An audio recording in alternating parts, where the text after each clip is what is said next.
Hi, and welcome to Faith in an Ever Changing World Encouragement and Hope Faith Story. I'm Janet Harley, your host, and it is my pleasure and privilege to introduce you to Diane Richardson. Hi, Diane. Thank you so much for joining me today. Hi, Janet. Thanks so much for having me. It's wonderful Yes, to be here. yes, ma'am. And this woman is certainly an overcomer, and you will hear more about that in her faith story. But there is information that I've put about her in the post.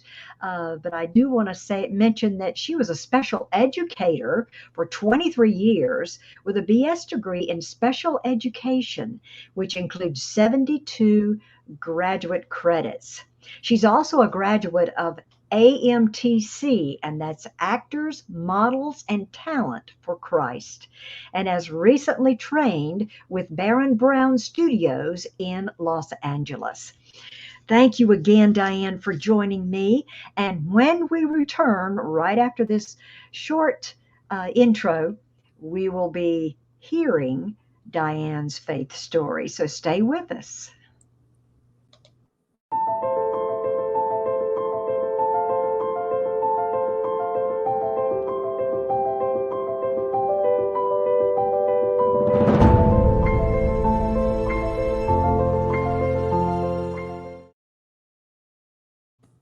All right, welcome back. And Diane, if you will, tell us what is your faith story? My faith story starts as a little girl that was raised with parents of faith. Um, I went to a Catholic church. I was raised as a Catholic. And so I learned as a little girl how to pray. And that's the first time I was introduced to the Bible as a little girl. We had the Wow. children's Bible. Uh-huh. And so, and even when I couldn't read, I enjoyed paging through the Bible and looking at the pictures because I could remember some of the stories. Yeah. And so I knew words in my head that went with the stories. And then as a little girl, I I had become sexually abused. And so at that time, I didn't really understand what was going on. Mhm. And it was very difficult, obviously, and I just felt really lost. Um, I kept my faith. In Mm. those times, I would pray alone in my bedroom and ask God for help Yeah. and ask God for strength and peace in that storm. Yeah. And He always gave me that, and He always um, made me anew.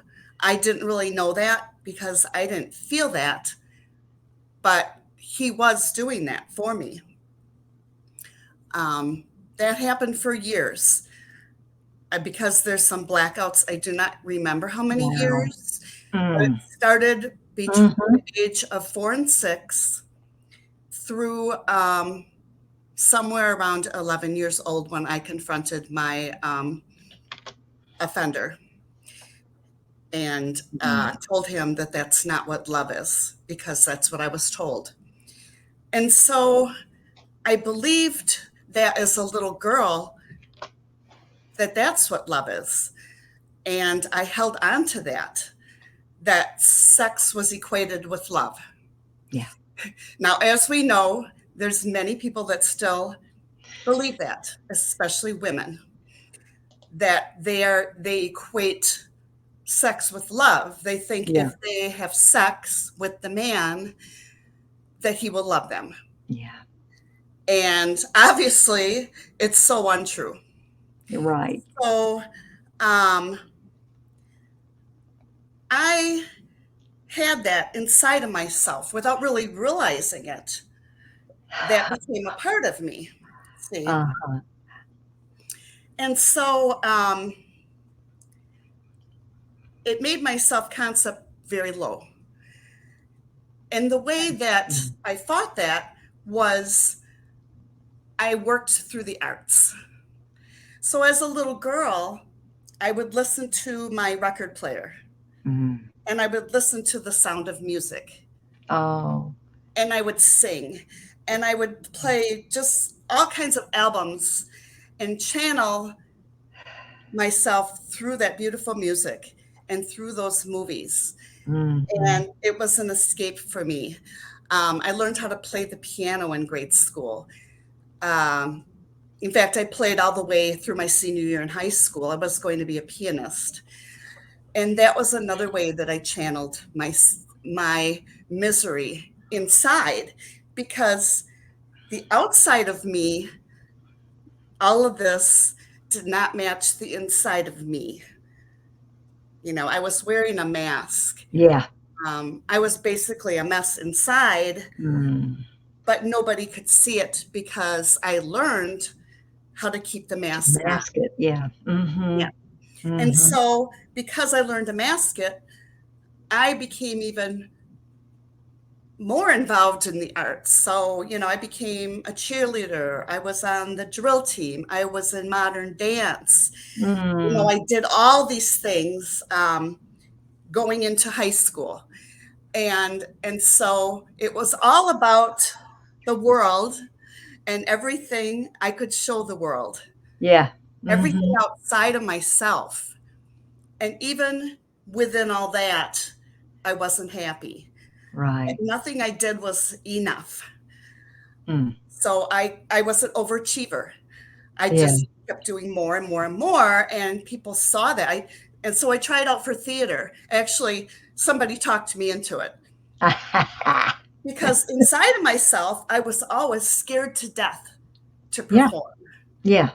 I became a performer by singing and by playing the piano at recitals at universities, but nobody knew how terrified I was inside.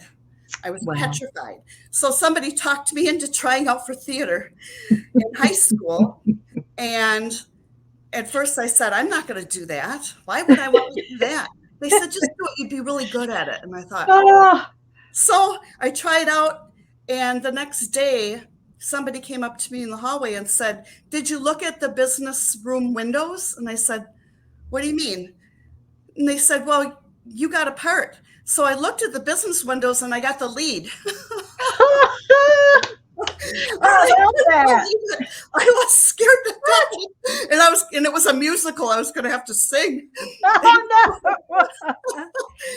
And so it blew me away. Well, when I Wow. was in that play, it the bug caught me.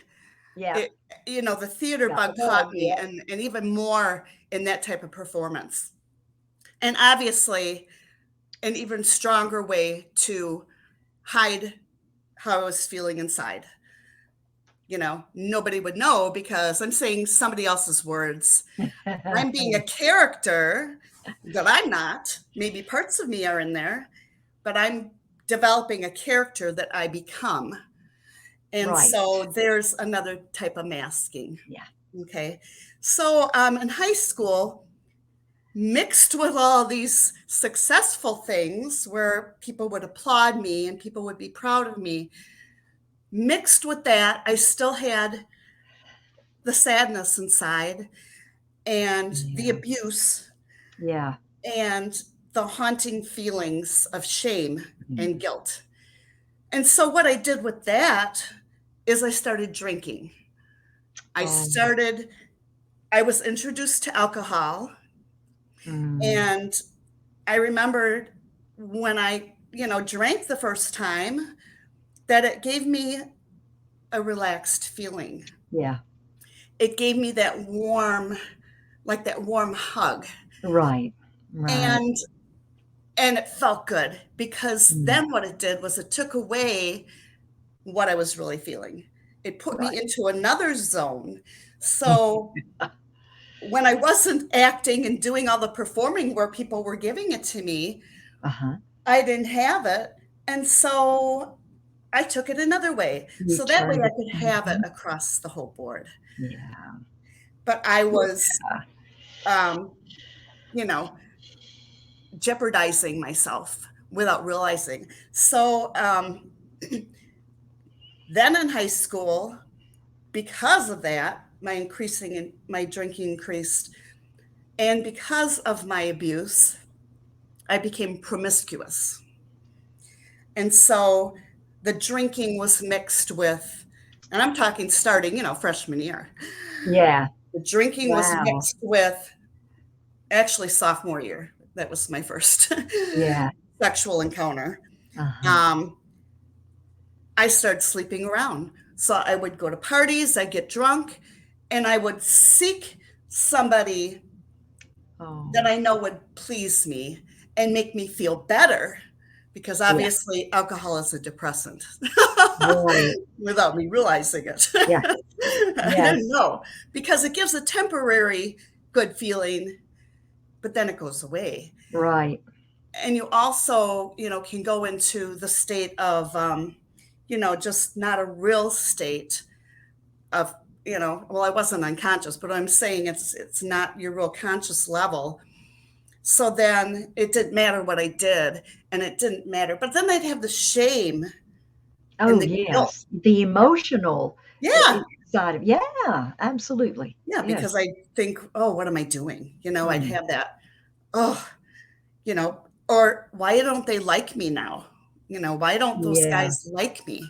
Why are they Mhm. not talking to me? And Right. so what happened was that accelerated into college. And so my first year of college, oh, I got to back up a minute here. And if I look at my notes, please forgive me, No, but that's fine. there's a lot. um, when, oh, I should back up a little bit here.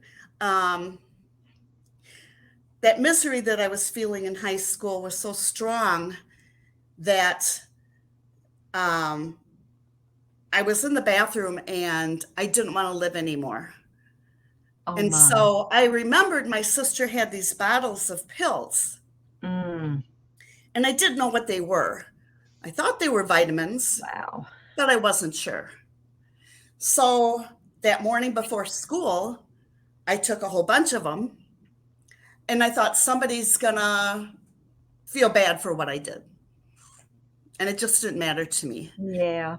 And that morning, I was in French class, first hour, and I'll never forget. I was just so sick. I mean, my stomach was just torn in knots. I didn't Yeah. physically get sick, but I know it was really bad.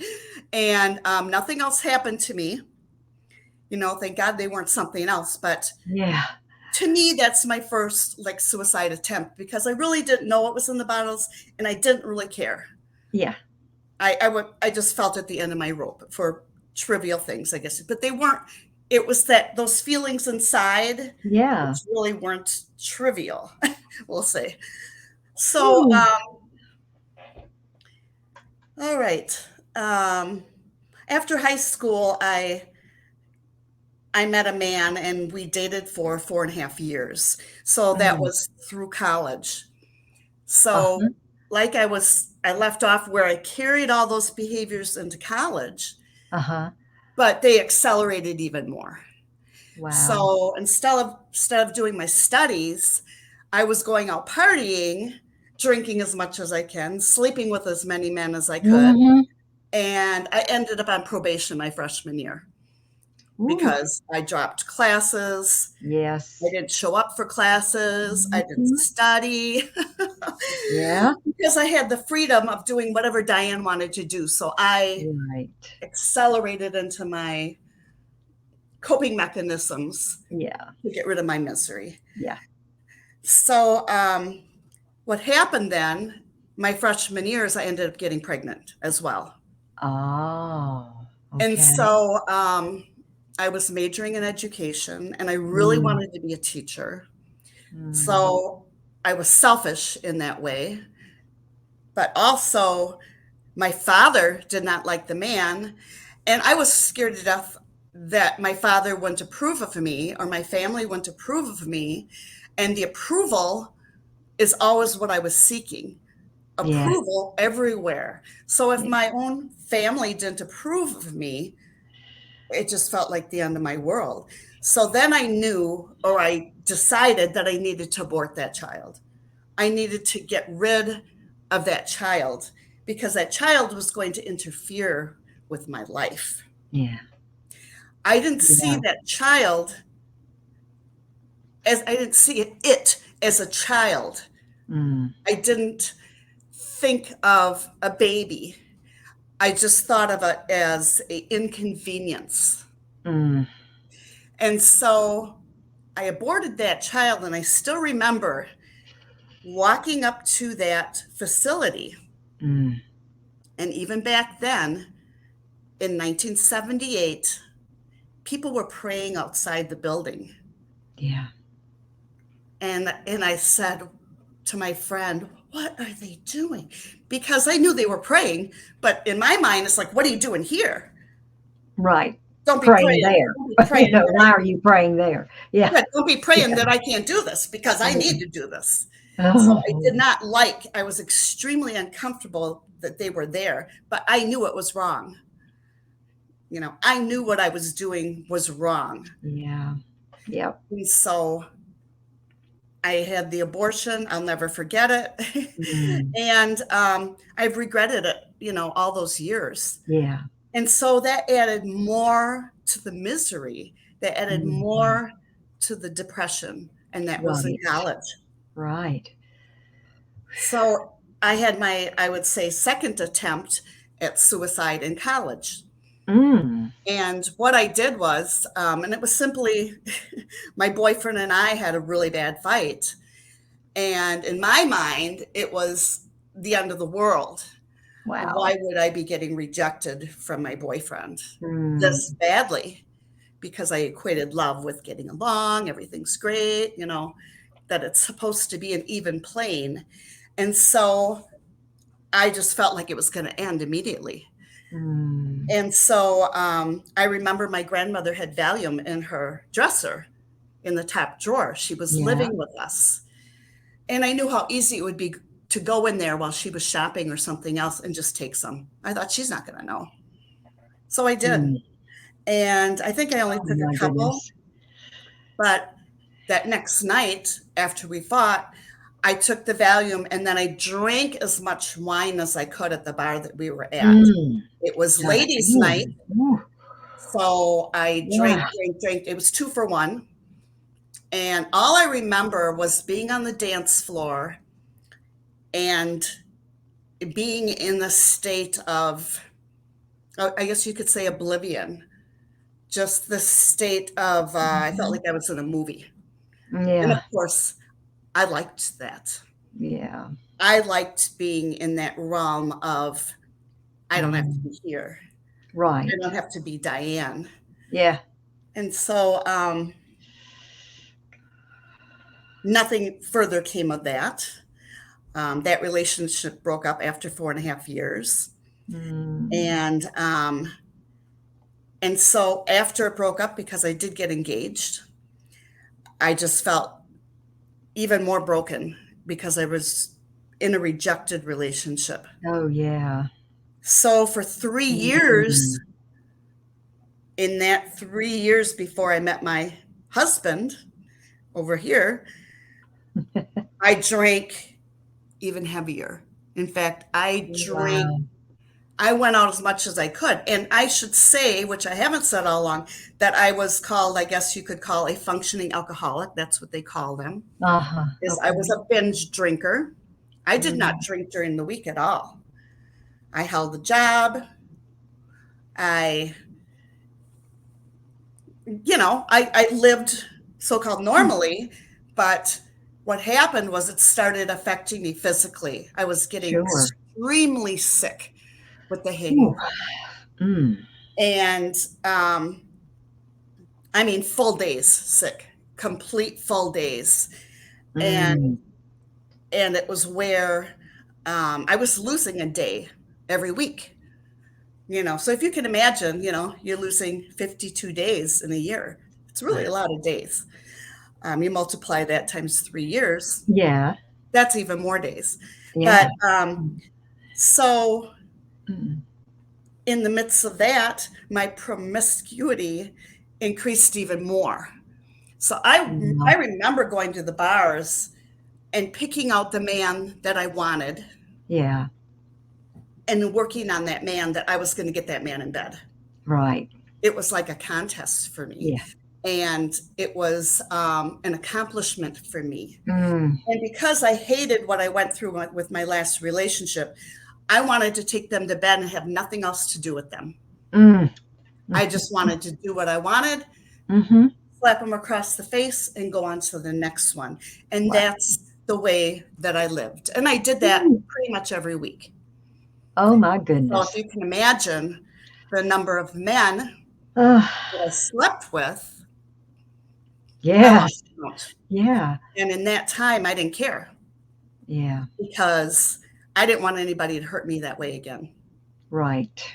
And I was Mm. in that state of using everything that I could to feel better because this wasn't Mhm. satisfied inside yet. Right. That Right. mess was spiraling, Yeah. and all of this was medicating. Mm. And so, Bless you. Mm. oh, thank you. I ended up Oh. marrying a abusive man. It was a long distance relationship. Uh-huh. So the behaviors did not show when he came to see me or when I went and saw him. There were no behaviors that reflected that he was an abusive man. I do not recommend long distance relationships. I know. I was going to say that they're really tough. He lied to me. Every single thing, Oh. you know, Uh-huh. I married a lie, Uh-huh. and I thought I married the perfect man. But Mm. as soon as I got into the marriage, it started. Oh And my. so, yeah, from the honeymoon Ugh. on. And, but in an abusive marriage, you have the Jekyll Hyde syndrome. And the Mm. Jekyll Hyde is, I'm sure you know a lot of this, and people listening, but the Jekyll Hyde is the misery and the abuse and the immediate honeymoon afterwards, the apology, maybe the flowers, Yeah. maybe going out to dinner and everything's great again. So Yeah. your hope is there again. It's like, oh, here's the man that I married. Yeah. This is it. Yeah. And then you go through that again. And it's Hmm. like a ping pong ball, and you're getting tossed physically, but back and Good forth between gracious. your emotions. And so I was entering a deep depression. Yes. And I started medicating myself at night because he wouldn't Mm. come home at night. And so I would drink. So I didn't think inside myself that I'm mimicking his behavior, that I'm doing the same thing as him. To me, Yeah. it was I'm doing something to help myself, Uh-huh. Uh-huh. to help myself. Oh, wow. And I should say, in all of this that I just mentioned, I Uh-huh. prayed. I would pray out of desperation. Wow. I would pray and yell to God in my mind, why is this happening? Yeah. Why don't you help me? Yeah. I know you're there, Mm. but I still felt some comfort. Yeah. And that I didn't understand, but that let me hang on to the faith. Yeah. Yeah. Um, that marriage did not last. And that was just a couple years. Mm-hmm. Uh, so because I knew it was ending, I decided to go out and drink as much as I could. You kept falling back on that alcohol, Yep. yeah. And, Mm. but this was into the hard alcohol now. So go out and drink as much as I could. Wow. And I didn't mention that I went to a psychiatrist that prescribed Valium to me. Wow. I had one Whoa. memory of Valium from way back then, Oh. And I remember how good it felt. So when she Yeah. said, I'll give you something to settle down, I'll give you Valium. And I thought, ooh, Mm. that works. And Mm. so I started taking Valium every night to Mm. cope. My goodness. And so when I went out that night, when I knew my marriage had ended, I decided that I was done, that I was definitely done. I wanted to Mm. end my life. I didn't want to go on any further because my insides were empty. Oh. It was an empty shell. Yeah. Um, You there had was hit rock nothing, bottom, sound like at rock that bottom. point. There was Yeah. nothing. I felt there Yeah. was nothing left. Nothing else to, yes. Yeah.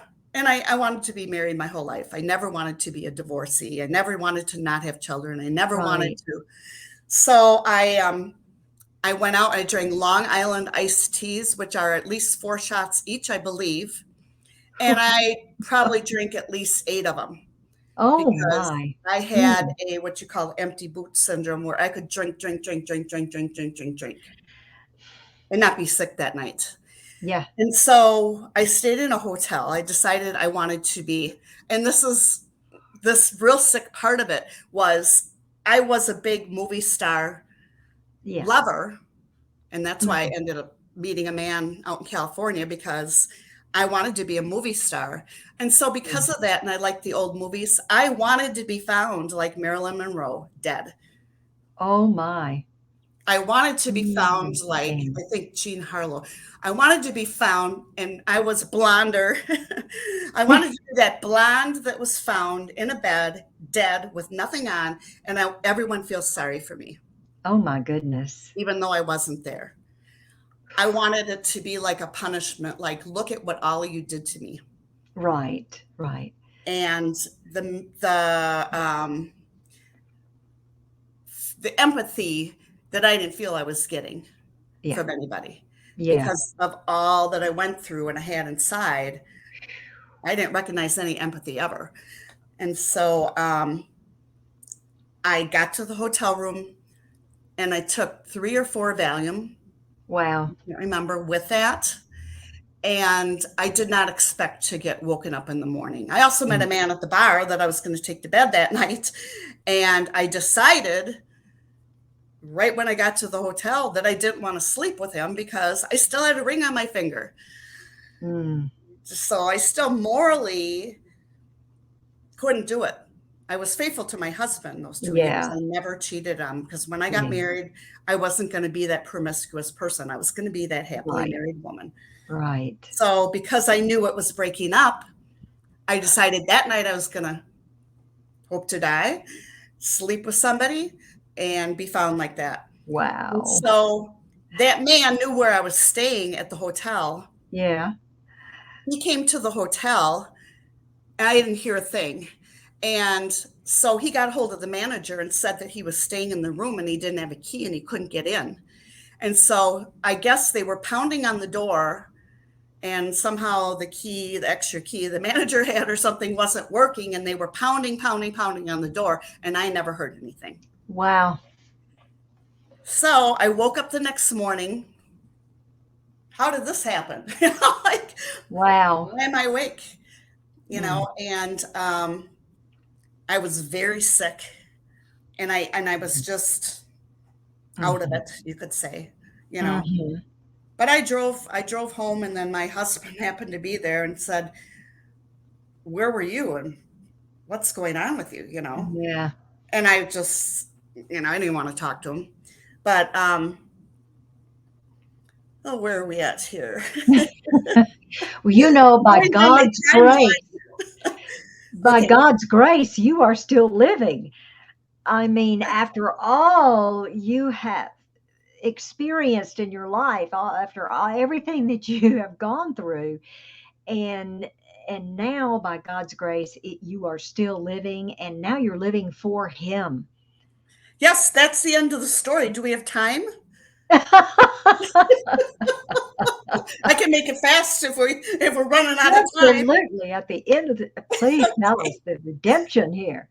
So the end of the story, I came back to Wisconsin. I stopped taking the Valium. Um, And I went to an Al-Anon retreat because I didn't understand the drinking. I never was educated about it. So I didn't Uh-huh. understand alcoholism at all. And I was like, what did I just get out of? What happened? As well as trying to understand all the people I drank with that had problems, but I didn't. So I went to the Al-Anon retreat to learn, and it was for a week. I mean, no, actually, I think it was a long weekend. But the last day of the retreat, they offered a free assessment for drinking. Oh, And I thought, free? I'll take it. Because yeah. I took anything free. I was just like, why not? I don't care. Oh, So I took the assessment and I answered all the questions bluntly honest. You do this? Yeah, I did that. Have you going through this? Did that one too. Just this slap, slap, slap, slap. yeah. Like, yeah, Diane. Yeah, Hello. Diane. God is Yeah. nudging me. Yeah. Hello. And Yeah. so on that retreat, because I realized, well, the man said, then he said, Diane, do you think you have a problem drinking? And I said, yeah, yeah, I guess I do. Yeah. Hmm. And so I went to my room and I just grieved Yeah. heavily. Why is this happening? Why did I go through this? Why did all this happen in my life? I mean, it was just Yeah. this. I was in my 30s.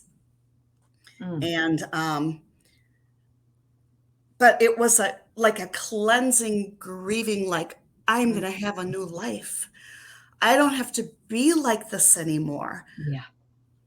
I can change. And I never really thought of that before. Like I can change. And oh, I guess my husband wasn't the only one with the problem.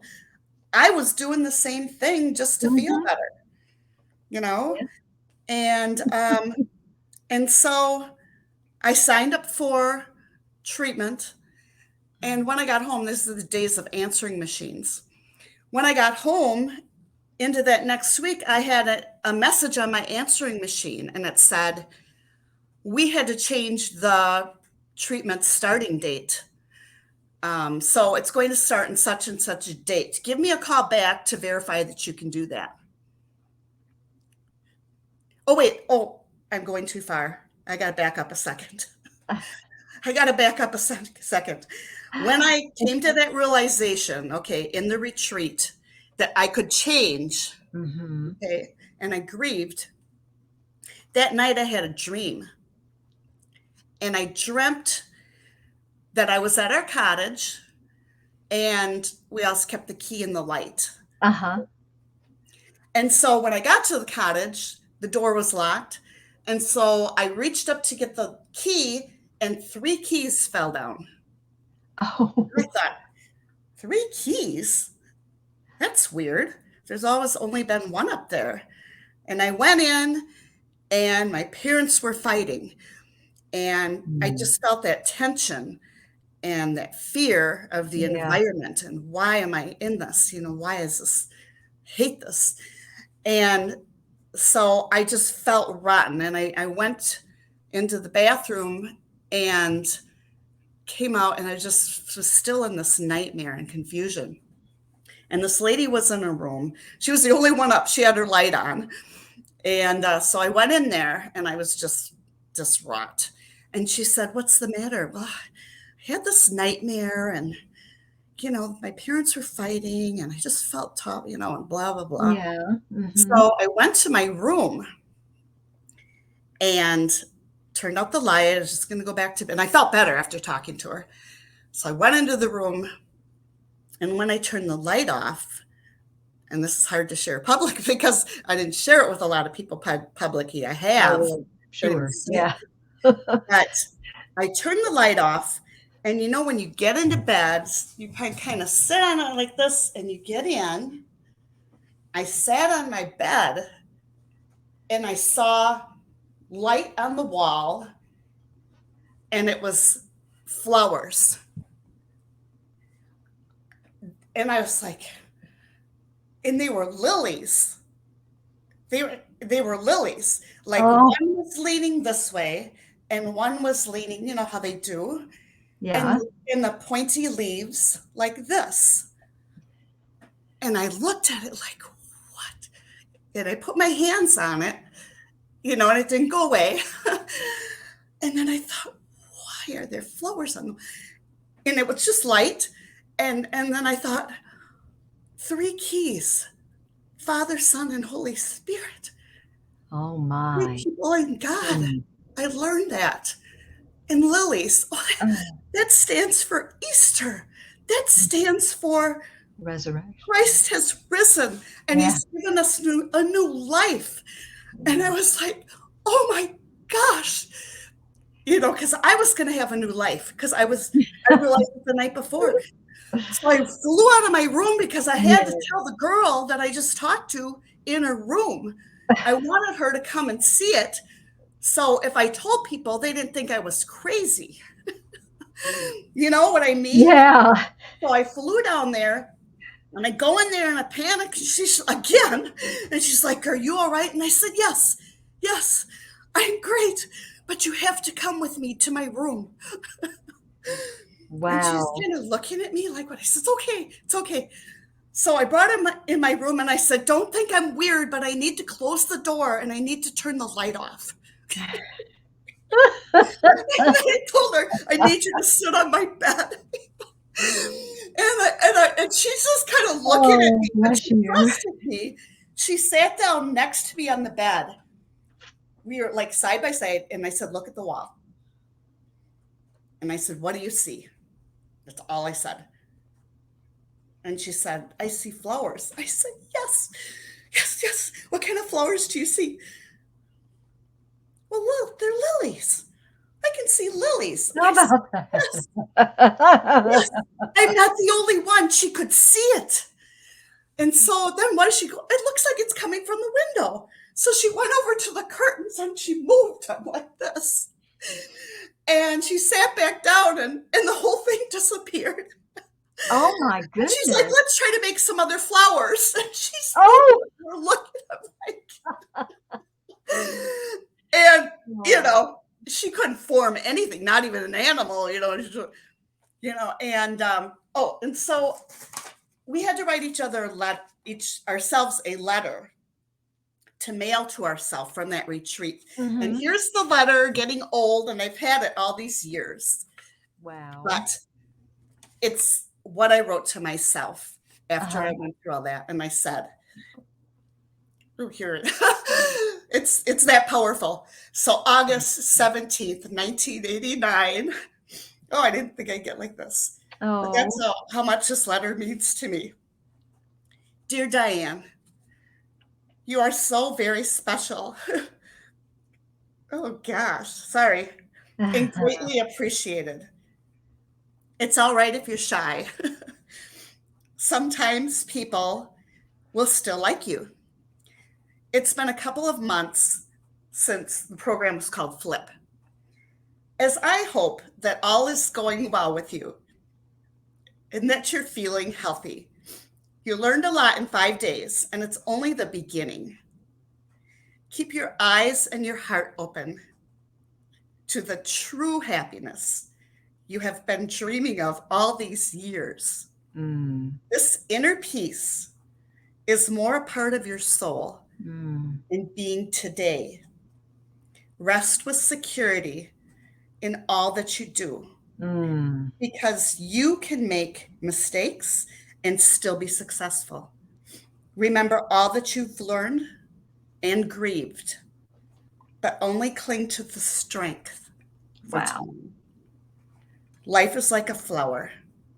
Since you represent a blossoming bud of a lily, this is a sign of the higher power. Mm. Love, Diane.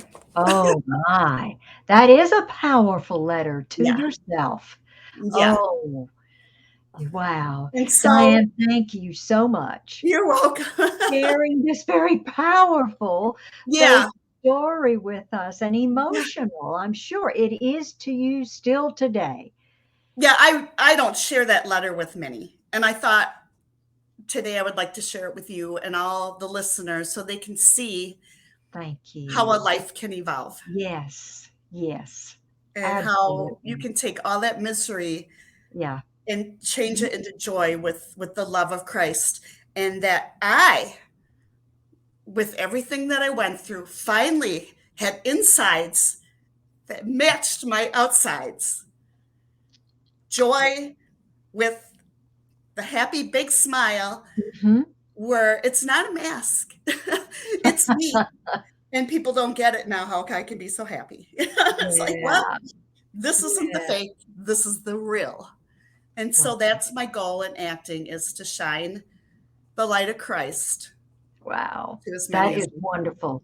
That is wonderful. Absolutely. And you certainly are. You certainly are in all that you yeah. are doing and what the Lord is giving you to do.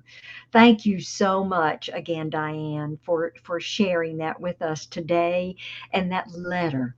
Um, thank you for doing that.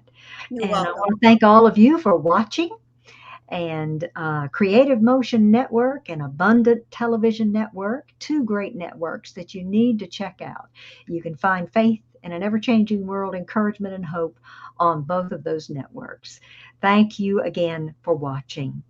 Have faith and look up, friends, where our help comes from. Bye. God bless. Amen.